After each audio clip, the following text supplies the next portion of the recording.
자, 우리 김경재 전 의원님 모셔서 멋진 연설을 직접 청해 듣겠습니다.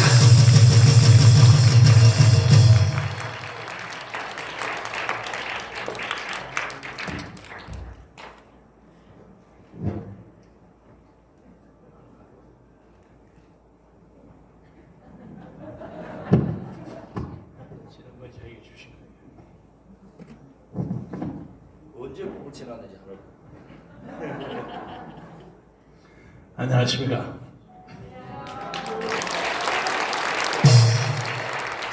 제가 지난 토요일은 시골에 여행을 하느라고 여기 나타나지 못했습니다.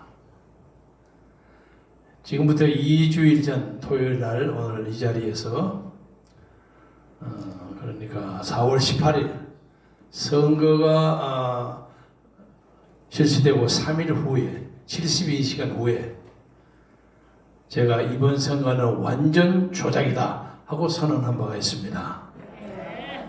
그 후 2주일 동안에 여러 가지 사건이 많이 벌어졌죠. 이것이 조작이라는 것이 거의 확실해졌죠. 그래서 하느님이 무심치 않구나 하고 생각합니다.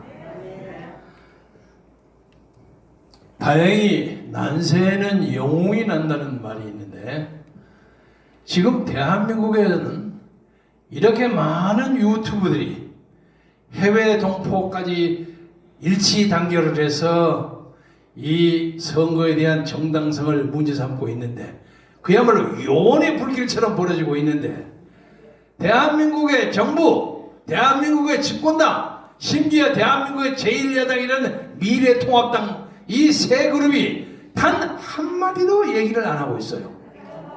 기가 막히죠? 이들이 가지는 침묵의 카르텔이 무엇이냐 이게.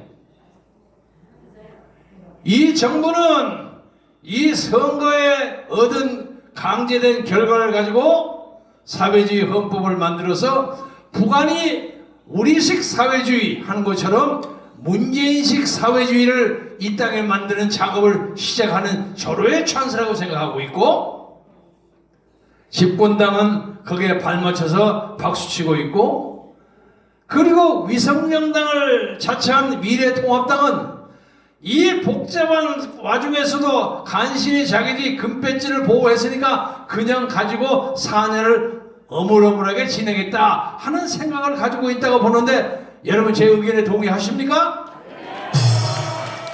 이 사람은 역사를 전혀 모르는 사람들에 의해서 이 역사가 농단당하고 있습니다. 오늘 여러분 김정은이가 슬그머니 나타났다는 거 아시죠? 자세하게 나타나진 않았습니다만은 적어도 적당하게 운신을 할 수 있는 자유가 있다면은 그것을 이용해서 김여정에게 정권을 이양하려는 작업을 하려고 하는 것으로 보입니다. 그런데 저는 그 김정은이의 모습을 보면서 이 나라를 청와대를 지키고 있는 문재인의 모습과 이렇게 짬뽕이 돼요. 겹쳐져요. 김정은이가 힘을 빠지면 문재인도 힘을 빠지는 거예요. 마찬가지 이게 하늘의 조화같이 느껴집니다. 역사를 보면 이 조선반도 소위 삼천리 금수강산의 북단을 차지한 사람들이 항상 강력한 무기를 가지고 이 땅의 사람들의 역사를 농단하는 사례가 많습니다. 예를 하나만 들자면 고구려 말기에 보장왕 시절에 28대 보정왕 시절에 당시에 북한의 강력한 군부 세력이 누굽니까? 영계소문이라는 사람이 나왔어요. 무공이 아주 전륜했습니다. 대단했습니다. 이 남쪽에 있는 신라 백제는 말할 것도 없고 그 북쪽에 있는 그랑 중국까지도 영계소문에게 쩔쩔맬 정도로 막강한 무공을 가지고 있었어요. 그러나 그 사람이 그 무공에 정치적 명분과 합리성이 없었습니다. 그래서 무공을 뽐내고 주위 사면을 위협하고 지내면서도 막판에 그 아들 세 사람 아시죠?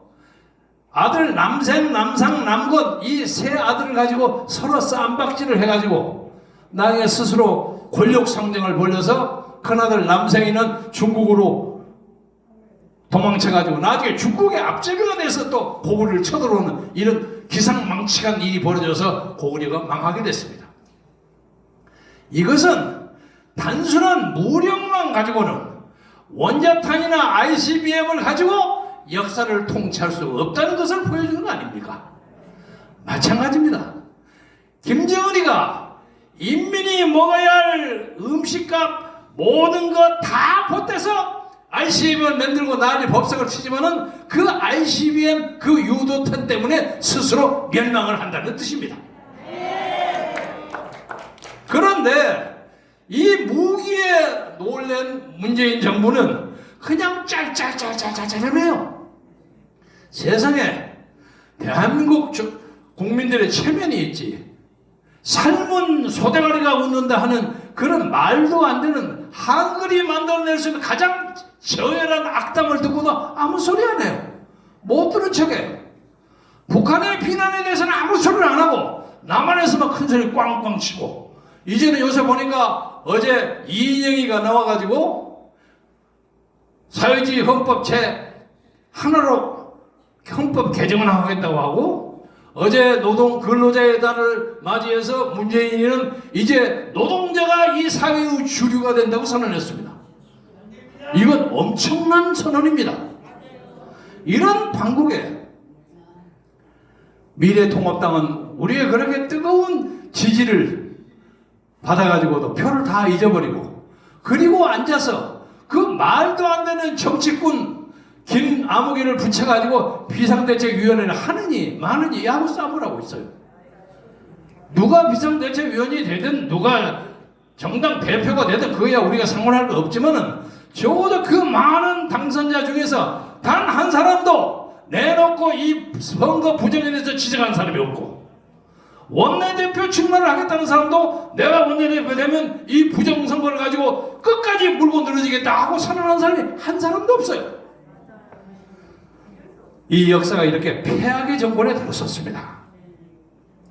그러나 그럼에도 불구하고 많은 사람들이 지난 2주일 동안에 많은 사람들이 올라왔어요. 바실리아 조슈아도 나왔고 로이킴도 나왔고 미시간 대학의 미네바 교수도 나왔고, 이 선거가 엉터리라는 것이 만천하에 공로됐습니다. 그런데 공개만 될지언정 아무도 움직이지 않으면 무슨 소용이 있겠습니까? 다행스럽게 우리에게는 강용석 변호사라는 사람이 나타났고, 이봉규 박사라는 빨간 모자 쓴 사람이죠. 이봉규 박사라는 사람이 나오고, 그리고 공학 박사인 공병호 박사가 나왔어요. 이 세 사람이 이제 이 나라 역사를 주도할 것입니다. 거기에 한 사람을 더 붙이면 저 대감철장에서 딱 버티고 있는 윤석열이가 앞으로 한국 역사를 어떻게 볼 것인가. 아마 이 네 사람이 새로운 시대의 주역이 될 겁니다. 강용석은 강력한 용기를 가진 사람이고, 이봉규의 봉룡은 봉룡, 봉추 옛날에 해가지고 삼국지의 그 지혜로운 제갈량 이런 사람을 봉룡, 봉추를 하지 않았습니까? 그리고 공병호는 육군 공병처럼 용감하고 정확하게 그 특징을 다 해요. 적어도 이 조슈아 문서, 로이킴의 문서 이런 걸 가지고 분석하는 데는 공병호 박사가 제일 앞섭니다. 그리고 그것을 정치적으로 공격하는 데는 이봉규 정책 박사가 앞서요. 문재인 들으시오, 윤석열 들으시오, 다 인물을 부여해요. 강용석은 그 변호사의 특징을 가지고 모든 사람에게 그냥 선거 부정을 고발해라고 난을 쳐요. 그래서 지금 수십 개를 해서 오늘 제가 확인을 못하고 왔습니다. 방금 전화가 왔는데 전화 껐습니다. 제가 어저께 제가 살던 영등포 을구에서 투표함 보전 신청하는 것을 라이브로 보았습니다.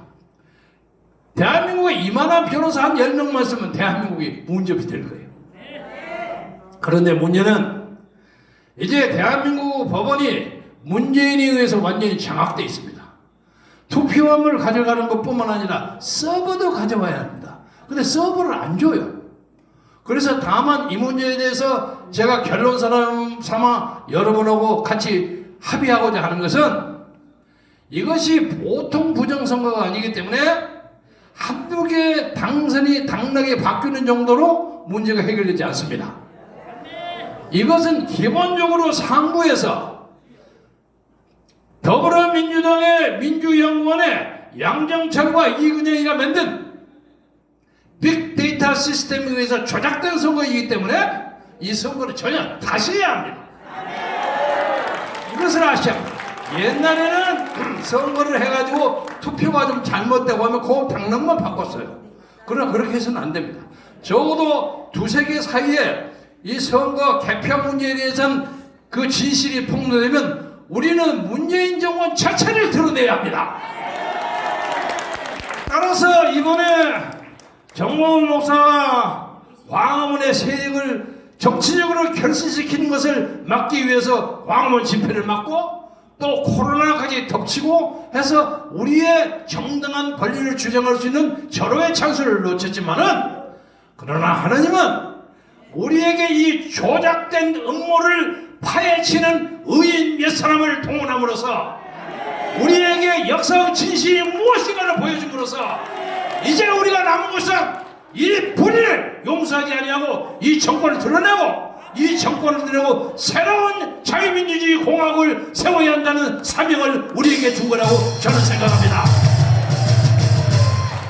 따라서 7분 넘었어요? 말씀을 마감하자면 말을 길면 좋지 않아요. 여러분도 그러셨겠지만 저도 지난 2주일 동안 굉장히 고민을 많이 했습니다.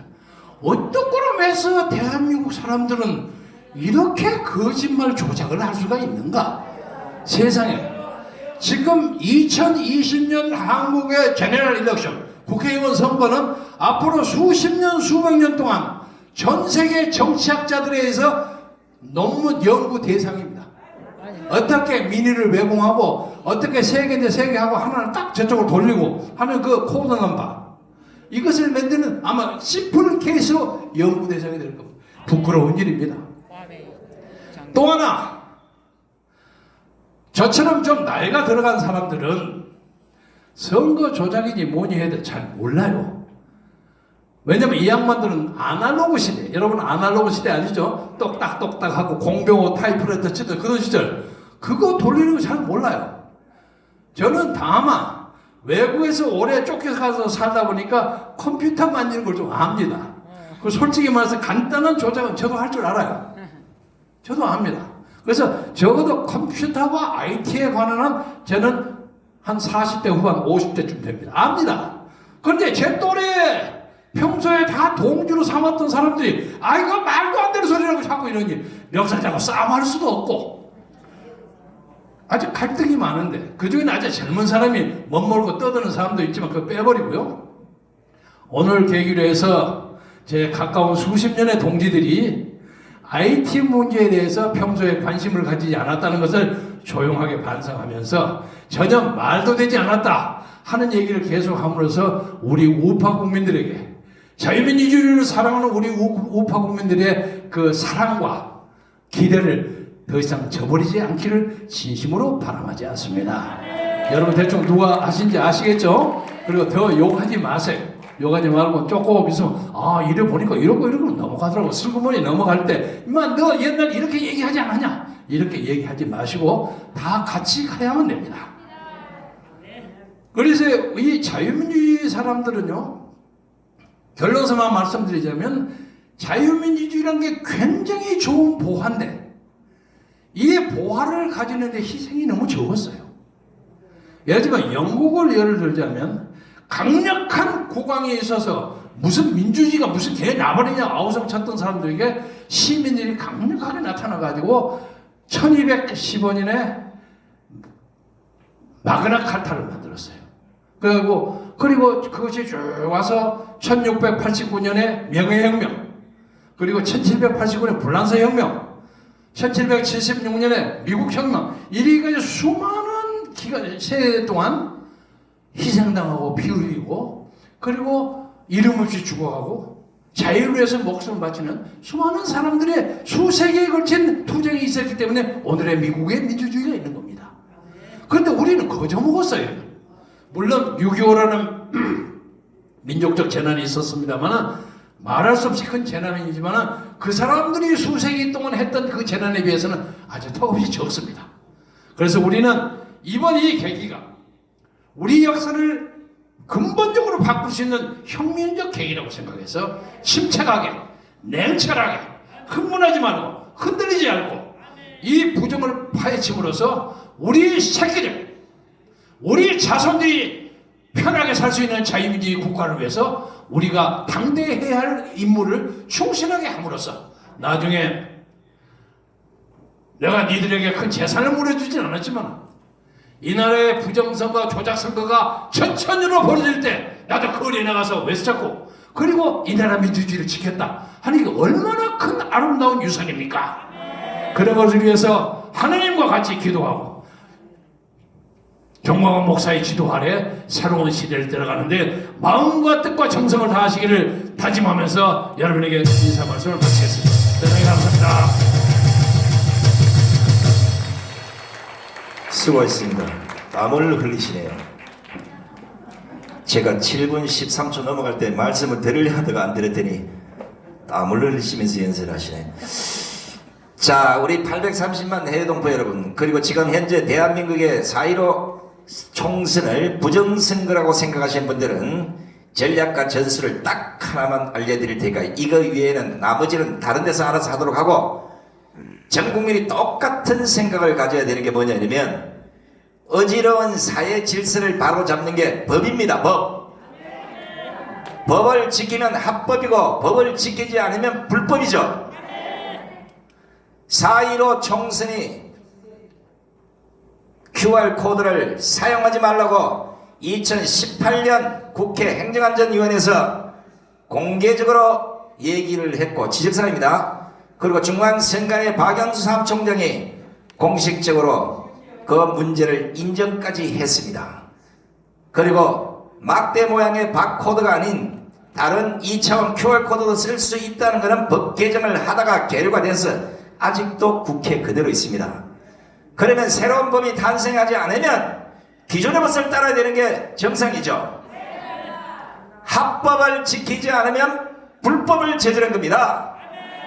불법을 저지르기 위해서는 부정행위를 해야 됩니다. 부정행위를 하면 결국은 그 선거는 무효입니다. 이렇게 개념 정리를 하셔야 돼요.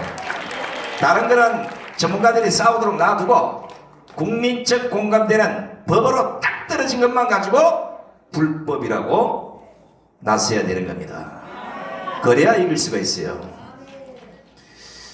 이게 지금 저거들이 아무리 이거다 저거다 뭐 변명하고 거짓말하고 막 이래도 선관위의 해명이 법이 아니에요. 자의적 해석 판단을 기레기 언론들이나 우파 유튜브에 뭐 이런 인간들이 나서가지고 선관위가 이렇게 얘기했잖아. 선관위가 가장 먼저 법을 따라야 되는 겁니다. 선관위 스스로가 법을 망치고 저거 멋대로 얘기한 거를 법인 것처럼 보도하는 대한민국의 기레기들이 빨리 사라지기를 기대하겠습니다.